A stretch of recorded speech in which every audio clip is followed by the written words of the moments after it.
Today in the Valley with Ibrahim Sanya is a champion of Black voices and Black ventures. At age 25, he founded Trace Magazine, featuring iconic figures of hip-hop and R&B, including Snoop Dogg, Alicia Keys, and Diddy. He then launched his own content marketing agency, True, servicing top-tier companies out of London and New York. In 2015, he returned to the media business with True Africa, a digital media platform championing young African voices. Going from founder to investor, he launched the Equity Alliance alongside key partners such as Ronald Lauder and Richard Parsons. The Equity Alliance is an investment fund dedicated to providing capital and education to venture capital firms and new enterprises founded or managed by women and people of color. Today, the Valley welcomes Claude Grunitzky. Claude, such a pleasure to be here. So lovely great. Office, Thank New you. York City. Yeah, Soho. To see you here, Soho, to have you here with us in your premises is just a delight. It's really a true pleasure to be with you again. Same here, my brother. So, Equity Alliance. Tell us everything. Yeah, Equity Alliance is off to such a great start. It's a venture capital fund that I started with my longtime mentor, Dick Parsons. And Dick is one of the most successful corporate executives ever in America. He was the head of Time Warner. He was the head of Citigroup, Rockefeller Foundation. But he's been mentoring me for about 15 years. And then 2 years ago, he called me and said, well, let's start a fund. And let's start a fund with a specific focus, which is investing in women and people of color who are either venture capital fund managers or founders, early stage ventures. And we're off to a great start because we feel like sky's the limit. Wow. No, that is phenomenal. And clearly, I know that is one of your passion is running this fund, but I know you're doing also something else for the diaspora. Absolutely. So Equity Alliance is my day job, and it's really what I've been focusing on. But for the past 8 years, actually, I've been running a new media company called True Africa. A lot of people know me for the work I was doing in my 20s and 30s with Trace, but I launched True Africa as a media platform to champion young African voices all over the world. And when I say young African voices all over the world, I mean people living in Africa, people living in the African diaspora in Europe, in the Americas, everywhere, but also Afro-descendants here in the US. And what we've been able to find is through music, film, fashion, art, and technology, we've started telling these stories about young Africans who are innovating. And right now we're very much focused on a podcast platform called Limitless Africa. And we've also started producing documentaries. The one that we produced that a lot of people noticed a couple of years ago was The Great Green Wall. Okay, that was you guys. Yeah, so we did that, and we were extremely happy with the results, and we're actually almost done with our second documentary, also on sustainability, and it's called Blue Carbon. Wow. No, this is amazing. So we all accustomed to seeing the actor trying to become a rapper, the basketball player trying to be an actor. But you have gone from journalism, entertainment with Trace, and now venture capital and maybe climate finance, from what I hear. What is the trigger of all of this? Obviously, your mentor with the media, the banking, and the lawyer chose that behavior, but how do you migrate in such different territories? Well, you're right about that. My mentor, Dick Parsons, is the one who got me into venture capital, even though I've been making angel investments in a bunch of African companies and early stage ventures for a while. But this evolution actually came from a realization. When I was in my early 20s, I started Trace because I really wanted to tell more positive stories about Black people and about people of color, because I really felt that the way we were represented in the media was very negative. And I also felt that it was a lot of non-Africans and non-Black people telling stories that are related to our lifestyles and our ambitions. And so I thought media was everything and that the image was everything. But as I became older and wiser, I realized that it's really about capital and access to capital. And what we're trying to do with the Equity Alliance to help to democratize access to capital by providing people with more capital, which leads to more opportunity, because funding has held so many people back. they have not been able to launch new ventures or to grow their ventures just because they haven't had access to capital. So the battle is no longer just about media and image and the African narrative. It's also about how do we create sustainable companies? How do we create more African unicorns? How do we create more companies that are led by women and people of color? Because in the US, what's happening is 98% of all the venture capital dollars go to white men, and we feel like it's time to change that that trajectory.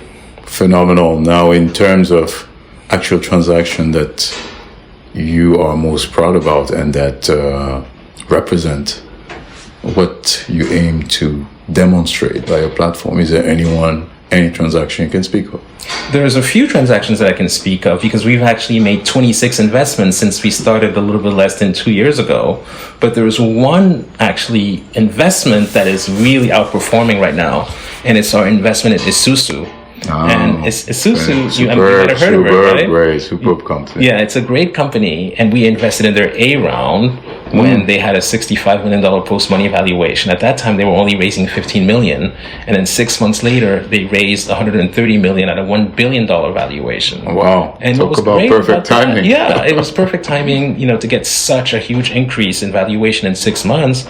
But it's more about what the problem they're trying to solve. Isuzu is focused on a very, very specific problem in fintech and financial inclusion, which is they're allowing renters to report their on-time rent payments in order to get the credit bureaus to take them seriously so that these renters can become owners. And once you become an owner, you can be free, you can have more equity, and you can actually start investing more. And so that's a beautiful business model. And what was even more exciting was the fact that it was launched by two entrepreneurs in their early 30s. They came to the US as immigrants. One of them was a Nigerian American immigrant, another one is an Indian American, former immigrant. They're both American citizens now, but they came to the US when they were young men trying to find a better future. If I may, is that it's not just returns, right, of investing in $1 billion company that could become a $5 billion company given the huge deals that they have with the American government, but it's also the impact aspect of it as well. They're helping millions of young Americans get on the property ladder, people who could never afford to buy a house before because they didn't have any credit history, even though they've been paying their rent on time. So it's a very, very simple idea, but they've executed it in a masterful way. Today's episode is sponsored by AVCA. AVCA, the African Private Capital Association, is the nexus of private capital in the continent. Champions and enables private capital investment all across the continent. As the Pan-African industry body, AVCA plays a significant role as an effective change agent for the industry and acts as the trusted independent source of information, insight, and intelligence, inspiring investors' confidence, making the case for both commercial returns and impact for private capital in Africa. AVCA represents a community of capital allocators, investors, fund managers, advisors, entrepreneurs, and professional service providers committed to our shared vision of a prosperous Africa that is sustainable, inclusive, and innovative. We at Silverbacks Valley are big fans. No, I'm fully with you. One thing though I observe, and I don't know if you've observed the same, is that all these stories of unicorns are always in Anglophone territory. I mean, across the last 5 years, all the unicorns that we've watched, Yahoo, etc. So strangely enough, there's been 20 to 25 years of acceleration of tech, but throughout that acceleration, there's been systematically unicorn in many other geographies. The one unicorn that exists in Francophone Africa is called Wave. It's a company created by two Americans. Yeah. So I'm curious to hear from you, very similar to me, Francophone origin, yet today we evolve pretty much in Anglophone markets. It's easier we're getting a lot more done. Why do you think that is? And is there a way to see a change? What do you think is needed to change the outcome? Well, I really try to stay objective when I get asked questions like that, because this is something that I spend a lot of time thinking about. Here I am, I'm a boy from Lomé. I was raised as a Francophone, yet my entire career has been in the English-speaking world.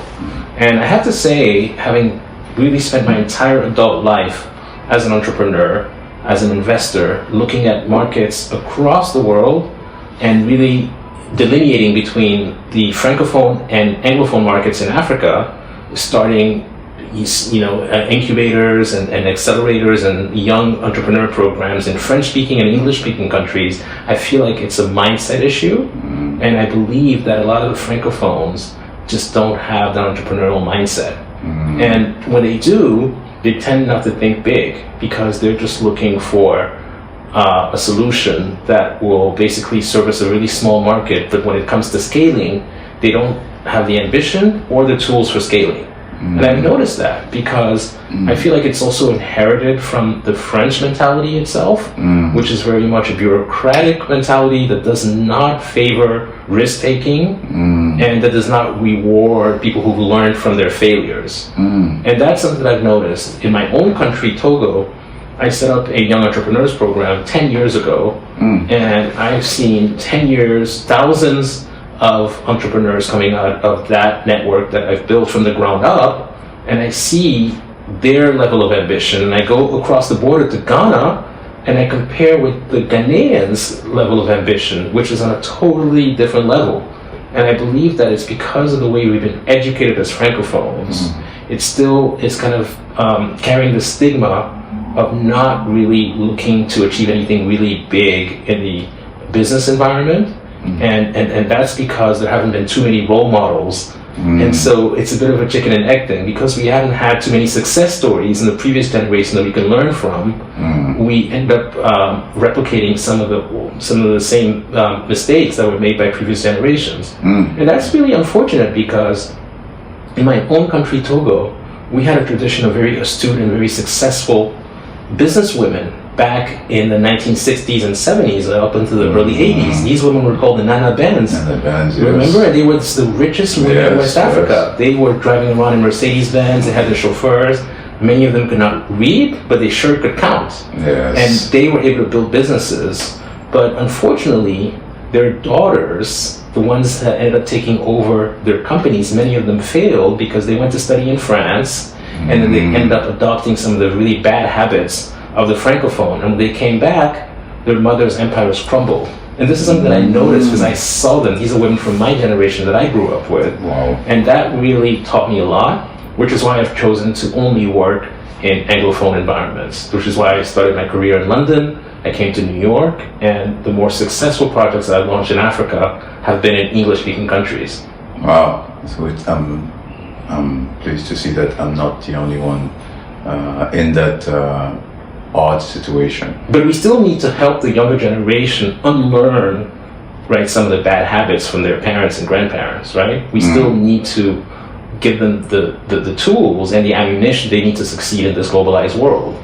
Because every time I launch these young entrepreneur programs, I always ask them, who are the entrepreneurs that you respect? And there's usually always the same names. The three names are always, number one, Bill Gates, number two, Steve Jobs, and number three, Aliko Dangote. And sometimes when I'm with people who are into tech, they might mention Mark Zuckerberg. So you have, three Americans and one Nigerian, but they never ever mention any French-speaking Africans, or actually not even any French-speaking people, period. That region. And at least it leaves us some hope, and we hope the youth is going to try to shift. But I want to double click on what you said about risk taking, because I think that's the key to understanding why so few people are willing to take risks in Francophone countries. It's because when you start a company and it goes belly up, it's very, very difficult to get a second chance. Whereas in the English-speaking world, you can start a company and fail, and start a second startup and fail, and you'll still keep getting new chances, because a lot of investors, a lot of backers know that you hopefully will have learned from your past mistakes. My first venture failed after a year.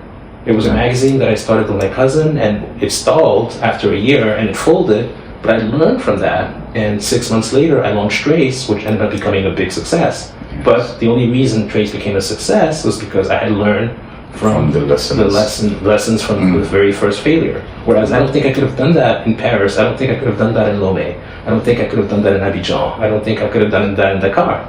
Super. So there's the takeaway: learn to take some risk. When you take some risk, you learn some lesson. When you learn some lesson, you open yourself to a path of success, of greater success. And also open your mind. Open your mind, but also surround yourself with like-minded people who are also in that success mindset.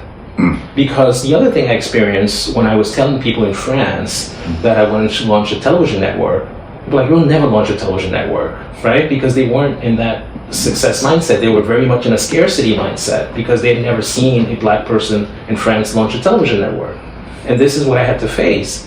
Whereas in the English-speaking world, whether it was London or here in New York, people were always encouraging me because the bigger the dream, the more people rally around you because they want to see black people succeed. They want to see young people make a difference. Wow. No, this is music to my ears, and as this becomes valuable advice for the youth, what would you give as an advice to young Claude, of 18-year-old, if you had a chance to speak to him in 2 minutes? That's a really difficult but extremely important question. And I would say that I would give young Claude a piece of advice which would be around not being as polite, not worrying so much about what other people think, and truly speaking his mind. Because the way that I was raised in Togo and the way that a lot of young Africans are raised is that you're not supposed to speak your mind. You always have to listen to elders because they know best. And as a young person, you don't know anything. And because I was raised in that way in a very conservative African family, sometimes I disagreed with things that I saw, but I was too polite and I did not really express my views because I didn't have the confidence to express my views because of the way that we're raised. And this kind of self-censorship is something that held me back. And that's one of the reasons I got into media, and I created my own media platform so that I could express my own views without anybody censoring my opinions. Powerful advice. What do you think is the biggest misconception people have about Claude, and why do you think that is? I think some people believe that I'm transactional, that I'm very much focused on transactions.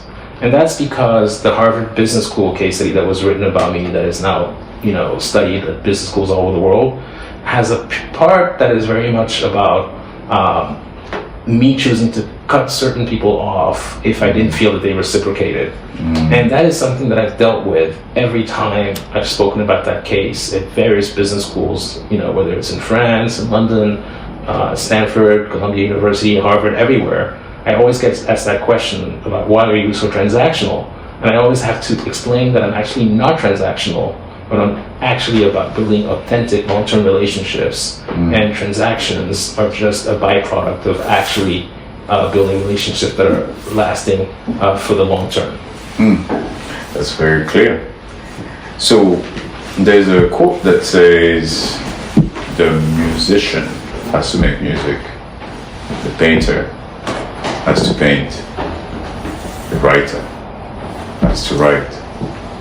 What is it that Claude needs to do to be? Well, initially I always saw myself as a writer because when I was 15 years old, I was studying in a Catholic boarding school outside Paris, and my French language teacher said, "You're a writer."